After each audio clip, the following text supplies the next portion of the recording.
ಸರ್ಕಾರದ ಬೆನ್ನಲ್ಲೇ ದೇವಸ್ಥಾನಗಳಲ್ಲಿ ಪ್ಲಾಸ್ಟಿಕ್ ಬಳಕೆಗೆ ನಿಷೇಧ ಹೇರಿ ಮುಜರಾಯಿ ಇಲಾಖೆ ಆದೇಶವನ್ನು ಹೊರಡಿಸಿದೆ. ಈ ಸಂಬಂಧ ದೊಡ್ಡ ಗಣಪತಿ ದೇವಾಲಯದಲ್ಲಿ ಜಾಗೃತಿಯನ್ನು ಮೂಡಿಸಲಾಗಿದೆ. ದೇಗುಲಗಳಲ್ಲಿ ಪ್ಲಾಸ್ಟಿಕ್ ಬಳಕೆ ನಿಷೇಧ, ಮುಜರಾಯಿ ಇಲಾಖೆಯಿಂದ ಆದೇಶ. ಪ್ಲಾಸ್ಟಿಕ್ ಅನ್ನೋದು ಪರಿಸರಕ್ಕೆ ಮಾರಕ. ಪರಿಸರ ಹಾಳಾಗೋದ್ರ ಜೊತೆಗೆ ಪ್ರಾಣಿಗಳ ಜೀವಕ್ಕೂ ಕುತ್ತು ತಂದಿಡ್ತಿದೆ. ಹೀಗಾಗಿ ಸರ್ಕಾರ ಅನೇಕ ಕ್ಷೇತ್ರಗಳಲ್ಲಿ ಪ್ಲಾಸ್ಟಿಕ್ ಬಳಸದಂತೆ ನಿರ್ಬಂಧ ಹೇರಿದೆ. ಇದರ ಬೆನ್ನಲ್ಲೇ ಮುಜರಾಯಿ ಇಲಾಖೆ ಕೂಡ ಪ್ಲಾಸ್ಟಿಕ್ ವಿರುದ್ಧ ಸಮರ ಸಾರಿದೆ. ದೇಗುಲಗಳಿಗೆ ಬರುವಾಗ ಪೂಜಾ ಸಾಮಗ್ರಿ, ಹೂವು, ಹಣ್ಣು ತರಲು ಪ್ಲಾಸ್ಟಿಕ್ ಕವರ್ ಬಳಕೆ ಮಾಡ್ತಿದ್ದು ಅತಿಯಾಗಿ ತ್ಯಾಜ್ಯ ಉತ್ಪಾದನೆಯಾಗ್ತಿದೆ. ಅಲ್ಲದೆ ಅದನ್ನ ಮರುಬಳಕೆ ಮಾಡೋದಕ್ಕೂ ಸಾಧ್ಯವಾಗ್ತಿಲ್ಲ. ಹೀಗಾಗಿ ದೇವಸ್ಥಾನಗಳಲ್ಲಿ ಮರುಬಳಕೆ ಮಾಡದೇ ಇರೋ ಪ್ಲಾಸ್ಟಿಕ್ಗಳನ್ನ ನಿಷೇಧ ಮಾಡಲಾಗಿದೆ. ಬಟ್ಟೆಯಿಂದ ತಯಾರಾದ ಅಥವಾ ಮರುಬಳಕೆ ಮಾಡಬಹುದಾದ ಪ್ಲಾಸ್ಟಿಕ್ ಕವರ್ ಬಳಕೆಗೆ ಮುಜರಾಯಿ ಇಲಾಖೆ ಆದೇಶಿಸಿದೆ. ಪ್ಲಾಸ್ಟಿಕ್ ಬಳಸಬಾರದು ಅಂತ ನಾವು ಮನಸ್ಸು ಯಾರು ಫ್ಯಾಕ್ಟ್ರಿ ತಯಾರಿಸ್ತಾ ಇದ್ದಾನೆ ಅವನೇ ಮುಚ್ಕೊಂಡು ಹೋಗ್ತಾನೆ. ನಾವು ಬಳಸ್ತಾ ಇದ್ರೆ ಅವರು ತಯಾರಿಸ್ತಾನೆ ಇರ್ತಾರೆ. ಇದು ನಾನು ಆಗಲೇ ರವಿ ಅವರಿಗೆ ಹೇಳಿದೆ, ಇದು ಬರೀ ನಮ್ಮ ಕರ್ನಾಟಕ ಅಂತಲ್ಲ, ಭಾರತ ದೇಶದಲ್ಲೇ ಆಗಬೇಕು. ಭಾರತ ದೇಶದಲ್ಲಿ ಕೇಂದ್ರ ಸರ್ಕಾರ, ರಾಜ್ಯ ಸರ್ಕಾರಗಳು ಎಲ್ಲ ಕೂಡ ಒಟ್ಟಾಗಿ ಸೇರಿ ಈ ರೀಯೂಸ್ ಮಾಡುವಂಥದ್ದು ಬಿಟ್ಟು ಉಳಿದಿರ್ತಕ್ಕಂಥದ್ದು, ಪರಿಸರಕ್ಕೆ ಹಾನಿ ಮಾಡುವಂಥದ್ದು, ಅದನ್ನೆಲ್ಲ ಪ್ಲಾಸ್ಟಿಕ್ಕು ಬ್ಯಾನ್ ಮಾಡಬೇಕು. ಆಗಸ್ಟ್ 15ರಿಂದ ಈ ಆದೇಶ ಹೊರಡಿಸಲಾಗಿದೆ. ಇಂದು ನಗರದ ದೊಡ್ಡ ಗಣಪತಿ ದೇಗುಲದಲ್ಲಿ ಈ ಬಗ್ಗೆ ಜಾಗೃತಿ ಕಾರ್ಯಕ್ರಮ ನಡೆಸಲಾಯಿತು. ಸಚಿವ ರಾಮಲಿಂಗಾರೆಡ್ಡಿ, ಸ್ಥಳೀಯ ಶಾಸಕ ರವಿ ಸುಬ್ರಹ್ಮಣ್ಯ ರೆಡ್ಡಿ ಸೇರಿದಂತೆ ಮುಜರಾಯಿ ಇಲಾಖೆ ಅಧಿಕಾರಿಗಳು ಭಾಗಿಯಾಗಿದ್ದರು.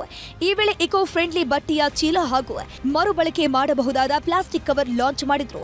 ಅಲ್ಲದೆ ಪ್ಲಾಸ್ಟಿಕ್ ಕವರ್ ಬಳಸದಂತೆ ಭಕ್ತರಲ್ಲಿ ಮನವಿಯನ್ನ ಮಾಡಿಕೊಂಡ್ರು.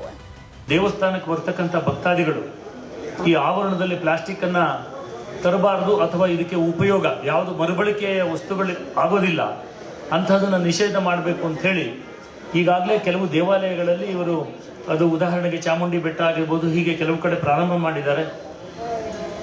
ಮತ್ತು ಇವತ್ತು ವಿಶೇಷವಾದಂಥ ಶಾಲೆಯನ್ನು ಕೊಟ್ಟು ಇನ್ನು ಮುಂದಿನ ಕರ್ನಾಟಕದಲ್ಲಿ ಇರತಕ್ಕಂತಹ ಯಾವುದೇ ದೇವಾಲಯಗಳ ಆವರಣಗಳಲ್ಲಿ ಪ್ಲಾಸ್ಟಿಕ್ ಬಳಕೆಯನ್ನು, ಅಂದರೆ ಮರುಬಳಕೆಗೆ ಬರದಂತಹ ಪ್ಲಾಸ್ಟಿಕ್ಕನ್ನು ಉಪಯೋಗಿಸಬಾರ್ದು ಅಂತಕ್ಕಂತಹ ಒಂದು ಗಟ್ಟಿ ನಿರ್ಧಾರವನ್ನು ತಗೊಂಡು ಇದಕ್ಕೆ ಒಂದು ವಿಶೇಷವಾದ ಚಾಲನೆಯನ್ನು ಕೊಟ್ಟಿದ್ದಾರೆ.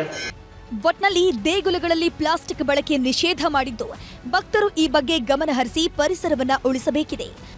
ಹಂಸ ಶ್ಯಾಮಲ, ನ್ಯೂಸ್ 18 ಬೆಂಗಳೂರು. ನಗರಪೇಟೆ ಅಗ್ನಿ ದುರಂತಕ್ಕೆ ಕಾರಣ ಏನು ಅನ್ನೋದು ಇನ್ನೂ ಕೂಡ ನಿಗೂಢವಾಗಿ ಉಳ್ಕೊಂಡಿದೆ. ಇವತ್ತು ಸ್ಥಳಕ್ಕೆ ಭೇಟಿ ನೀಡಿದ ಡಿಸಿಎಂ ಡಿಕೆ ಶಿವಕುಮಾರ್ ಕಟ್ಟಡ ಮಾಲೀಕರಿಗೆ ಖಡಕ್ ಸಂದೇಶ ರವಾನಿಸಿದ್ದಾರೆ.